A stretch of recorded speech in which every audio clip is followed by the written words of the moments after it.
Nightwatch.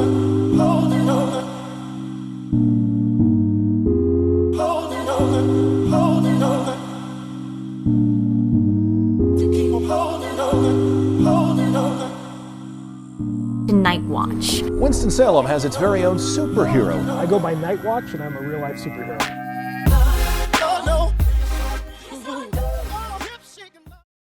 Hey, my name's Tomas, and I'm a student at App State. I had to come up with a documentary for my course, and I had no idea what to do until I ran through Twitter and I found this tweet. Nightwatch, Winston's real-life superhero who is out in the streets giving out supplies to the homeless. After finding this out and researching him a bit, I decided to reach out and see if he'd let me do a short documentary about him and the work he's doing to help out the homeless. Luckily, he was more than gracious to accept, and we set a time to do an interview in a parking deck in downtown Winston. So will you just introduce yourself real quick? Sure. I go by Nightwatch, and I'm a real-life superhero. Okay. So Nightwatch, when did you learn about real-life superheroes, and when did you decide to become one? So I first found out about the real-life superhero movement about 2010, 2011. I had been following a little bit in kind of the social media that had been out at that time. And then there was a documentary on HBO called Superheroes that I saw that featured a lot of people that I ended up following, including Dark Guardian over in New York, who's done a lot of really good things over the years. And it kind of sparked my interest, but it's something that I had been kind of keeping on the back burner and thinking about for quite a while. And I only just started around January. We'll give you that push. I had been doing a lot of homeless outreach anyway. That's primarily what I focus on when I go out. And I had been doing a lot of that as just myself. But I figured that I'd be able to get more people on my side and kind of get more of a coalition of both organizations and people if I kind of took on that superhero mantle, I guess you could say. And that's pretty much what happened. What do you think your perception is?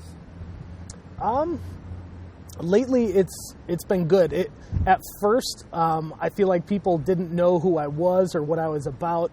I got a lot of double takes, a lot of strange looks at first, but now people have come to know me, and I think the people who have gotten to know me know what I'm about and know that I'm, just trying to help, especially with our homeless population here in Winston.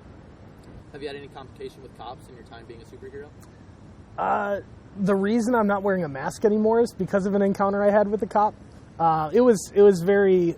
This was Corporal Josh Henry, and he was very kind, very polite. He brought his laptop over when we read the statute together because there was a concern about the legality of wearing a mask in public in North Carolina. And basically, it came out to be a gray area what I was wearing and what I was doing. But I didn't want that to be the focus. I didn't want that to be a sticking point. So I just went ahead and got rid of that. But for the most part, I haven't had many interactions with the police. It's usually just kind of I do my thing and they do theirs. So as far as locally, who have been your biggest allies? I've partnered with a lot of really good organizations as well. Of course, City with Dwellings has been the number one since the beginning. The United Way of Forsyth County, but there are too many to name. Whether it's donors, supporters, you name it. Speaking of City of Dwellings, can you tell me a little bit more about the organization? Definitely. So they are an ecumenical organization that works with a few different churches in the city. And what they do is they provide emergency overflow shelter for our neighbors experiencing homelessness who are not able to find shelter elsewhere in one of the regular established shelters in town. And so these churches will open their doors December 1st through March 31st and provide a place to stay just so that they don't have to be out on the street in the cold. So what's the plan after March 31st when they close down? So that's something that I would like to see expanded for sure, and everybody at City with Dwellings would as well. I have to say, one of the things that drew me to them is the fact that they are it's a true underdog story. They're working with a really tight budget. It's a nonprofit. Most of the people who work there are volunteers, and they're doing what they can with what they have, and it's absolutely incredible to see what they are able to do. But yeah, with that said, after March 31st, it's going to be going back to just the regular operation for the shelters that are in place. So that's something we definitely want to focus on, and also getting case managers that can work on getting housing for our neighbors. So it's definitely something that can be improved in the future. So have you always been aware of the homeless crisis? Yeah, it's something that's been really personal to me for a few years. My mother is actually homeless, and she lives in Chicago, and that's something. That's an additional worry for me, especially now that Illinois has a shelter-in-place order in effect now. And I've already seen, just from the outreach that I've been doing, how this is a population that already didn't have a lot in the way of resources and options, and now they're seeing even less. What's your first memory of being aware and wanting to make a change? First memory,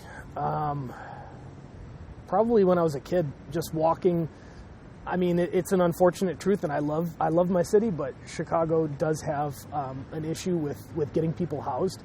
And I remember seeing people who were homeless when I was a kid, and wanting to do something, giving them what I could. It's always been, even before my mom ended up on the street, it's something where I just feel bad if I can't help, even if I'm really just not able to, and there's nothing I can do. I just feel like I really want to do something. So this work is, I don't know, it's kind of sprung out of that desire to help that I've pretty much always had.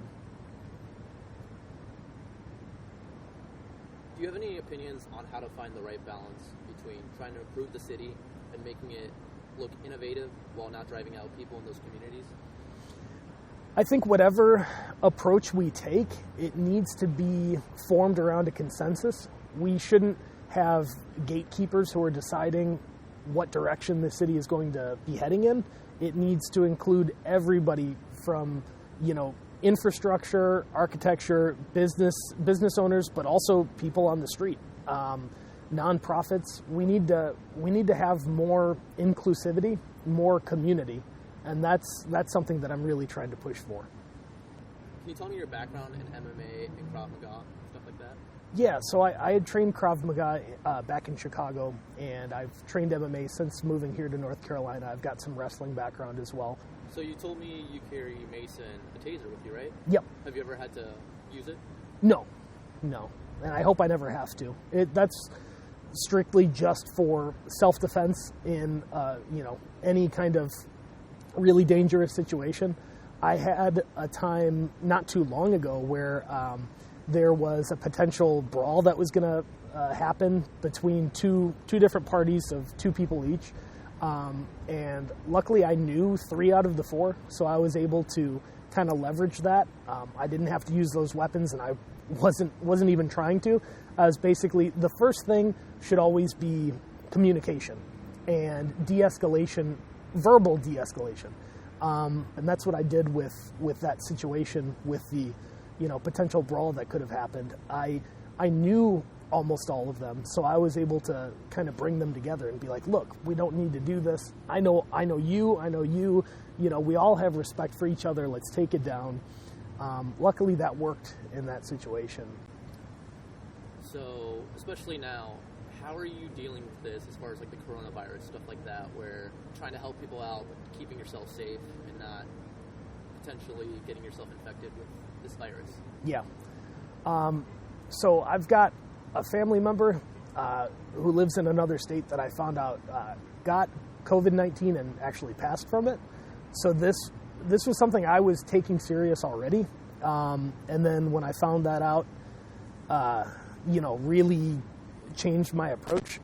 My girlfriend has a pre-existing condition, so if I catch it, maybe it won't do too much, but if she does, that could be very serious. So tonight is actually going to be my last outreach patrol that I do until this situation kind of is brought under control. And I'm just going to stay out here as long as I can and just hand out as much as I can. Hopefully everything. So I know you say that it doesn't take much to be kind and that there's no starting point. But what do you suggest for people who want to help but don't feel like they have the time to patrol? Yeah, I would say there are a number of people and places to contribute to. If you can help just directly, sometimes you can keep go bags or kits in your car. And I've heard a lot of my donors do this, where they make these kits of like food and hygiene and all sorts of like socks and stuff, and they'll keep it in their car. And then if they come across someone, they'll hand it out. I would say do that. There are so many organizations to donate to. Samaritan Ministries is great if you're local to here. City with Dwellings, and I actually have a donate link to City with Dwellings in my bio, because I just want to help them out as much as I can. But no matter where you are located, there are going to be organizations like this. So I would say just look into any sort of overflow shelter, not just the established shelters, but other organizations that do similar work to what City with Dwellings does, basically. I saw a correlation between mental health and poverty. Yep. What are the mental health institutions or things we have in place in Winston for people suffering from both? So yeah, it's definitely, you're going to get that interplay of persistent severe mental illness, substance abuse, things of that nature. We do have some organizations in town that help with that. Daymark is one of them, but I think we could do more. I think we could do a lot more to help, and again, kind of divert people from punitive measures and something more restorative. And this is something I've learned myself, in things I've directly been a part of. Like I will own that I went into this seeing some punitive stuff, or stuff in terms of like punishing and crime fighting, and I'm realizing it's a lot more complicated than that. There's a lot more to people, and that's not to say that there aren't going to be exceptions or situations that are really dangerous that you just have to get a handle of, but we can really do a lot more to divert people and resources towards treatment and rehabilitation and getting better. And I think it's something where we just look at how we treat this problem and kind of do a lot of soul searching on how we can make it better. And that starts with each and every one of us. Yeah, that's all my questions. Cool. Yeah, I appreciate you. Appreciate you, man. After shadowing him on his patrol, I can say he's a super caring person who just wants to help. Nick believes that we need to do more for these people and work individually with them in their different paths. A lot of these individuals are very weary about help and don't accept it. We need to work with these people because they are just as deserving as anyone else to have a place to live. After talking with Nick, I wanted to go interview the mayor of Winston-Salem, Alan Joins. I emailed his secretary and she was helpful in getting me an interview, so I went to his office and had a chat about what Winston, as a city, does to help our homeless community. This is Alan Joins. I'm the mayor of the city of Winston-Salem, North Carolina. So as a city, what are the resources we offer for our homeless population? We have a very aggressive homeless reduction program. 10 years ago, I started a 10-year plan to end chronic homelessness, and we're happy to report that we've actually reduced chronic homelessness by 85% here in our community, and hope to get that last 15% done in the next year. The remaining individuals who are chronically homeless, and by chronically homeless I mean those individuals who've been homeless for over a year or in and out of the system for more than 2 years. So we've been able to help them quite a bit. The last remaining 30-some are the toughest ones to place, and generally they have some type of a mental issue as well. And then in terms of episodal homelessness, where someone might lose their job and be evicted from their apartment for a short period of time, we have a number of agencies here that provide night care service, as well as day centers as well as training and other services for us. So we have a very robust homeless, I guess, consortium here in our community. Can you tell me about the Veteran Housing Leadership Network and how you helped make Winston one of the founding 16 cities to try and end veteran homelessness? Yeah, actually, President Obama and particularly First Lady Michelle Obama challenged cities to make sure that there were not homeless veterans in the community. And to me, I think that is a wonderful program, because for someone who served our country, to be homeless is just an untenable situation. So we started a more intense effort at our veterans who we knew were homeless. We were successful in getting a large grant from the Veterans Administration that had to be matched by local resources, and one of our local corporations, BB&T, now the Truist Corporation, stepped up and helped us match that grant. We're able to create rapid housing back for our veterans, as well as provide some emotional services and support services for them, and something I'm very proud of. We were invited to the White House. And actually, it was the first 27 cities were recognized by the First Lady for our work in doing that. So talking about the veteran homelessness, back in 2015, I heard a claim that we successfully ended that. While talking to some people, I've heard veteran homelessness is still an issue in Winston. What do you have to say to someone who might claim that? And what resources should we point veterans to if we were to see? Yeah, we were certified by the Department of Housing and Urban Development as ending homelessness among veterans. Now, that doesn't mean that tomorrow 3 veterans might come into your city that are homeless. So what that means is that within 30 days, we can get a veteran into a housing situation, and that's the key to it. Again, we have a housing coalition that provides those services, and through the United Way is where that kind of the coordination for that effort lies, and we can put the individuals in touch with the many services that are available. As the mayor, how do you deal with gentrification? You've helped rejuvenate the city with a lot of cool things, such as the Innovation Quarter, the Dash baseball team, the Arts District as a whole, enticing people to want to come to Winston. But at the same time, all these things can hurt the communities who live in poverty and drive them out. Mm-hmm. What's that like, trying to help a city grow while still trying to make sure communities aren't priced out? Mm-hmm. Yeah, we have a clear policy of preventing gentrification whenever possible. The projects that you alluded to, no one was living in those areas, so there wasn't anybody to gentrify.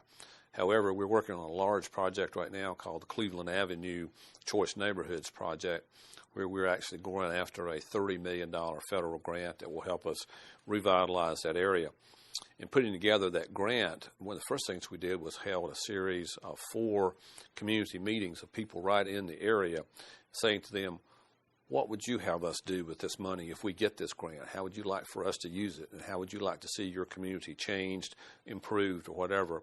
And how can we make these improvements and make sure the residents, can stay here? So that's our mantra right now. Anytime we start a project, is to figure out, are there individual residences that would be impacted? And if so, what can we do to ameliorate any negative impact on them? Yeah, and I'm good, actually. Okay. First, I want to thank Mayor Joines for giving me this interview.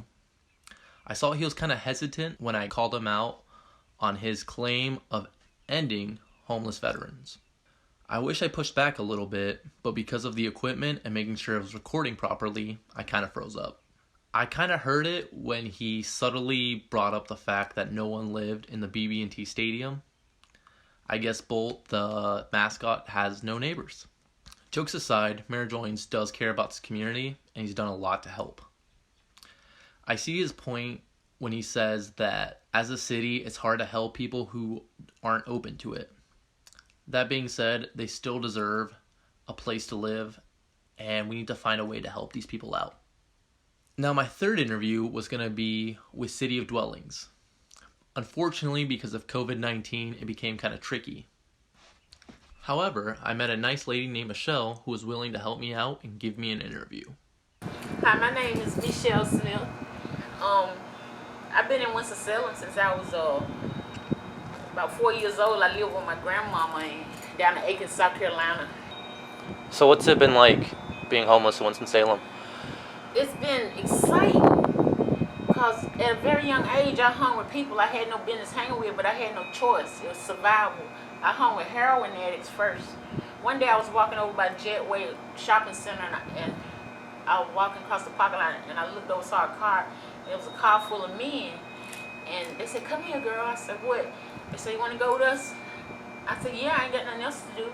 So I got in the car with them, and they took me from High Point to Greensboro and everywhere, shoplifting, and at night they did drugs, they did heroin, and we parked places, and I hold a tourniquet on their arms while they shot heroin. But I never shot heroin, thank God. The day the guy across the hall, when they left me in the place, and they went shoplifting without me, the guy across the hall was in the doorway. He had a needle with the heroin dripping down, and it was full. He said, "You need to try this instead of that." He was talking about my crack. And he said, "Try this." I said, "No." Thank God I said no. But crack is worse. I had 10 years off crack cocaine back in 95. And now I'm dirty right now. But the Lord gonna take care of me, and when my disability checks get straightened out, I'm gonna get a place to stay and go to Narcotics Anonymous and stay clean and go to church. That's amazing. Ever see yourself being able to get out of this in any way? 'Cause it just sounds so difficult. Yeah, just sounds. No, this, God told me, "Michelle, you probably be homeless for the rest of your life, but I got you. You'll be in heaven with me." How do you feel with everything going on right now with like the coronavirus and stuff? I don't worry. God got me. I got crazy faith in God. See, you don't think about it. You don't talk about it. You just go through. Do what you gotta do. Just God got your back. He ain't gonna let nothing happen to me. So, have you ever questioned your faith in God with all the troubles that you've had? No. I had to come to an understanding that one sin is no greater than the other. And with my crack problem, I feel so guilty and so sorry. I tell the Lord I'm sorry in my mind. I pray to Him when I'm high. And I come on and off every day. And back in 95, I stayed clean 10 years. And my faith in God is good. I love talking about the Lord. Oh, my favorite line about the Lord is His word never comes back void. And we have to do our part, is my understanding of God. It's like the Bible say things, you go by the Bible and tell the Lord, "Your will, not mine." His way is different from our thinking, and His yoke is easy. If you do the next right thing, like following His lead, you get blessings. And these blessings you get to keep. If you living for the devil and you think because you find a crack stem to use beside you, you looking for one, that's a blessing. That's not a blessing. You find something, shoes, clothes, you ain't going to keep it because the devil ain't going to let you keep it. The devil come to kill, steal, and destroy. And God blesses us with some good things, places to stay, help, people like you to talk to in the middle of the night when it's cold. I call you Earth Angel. Why?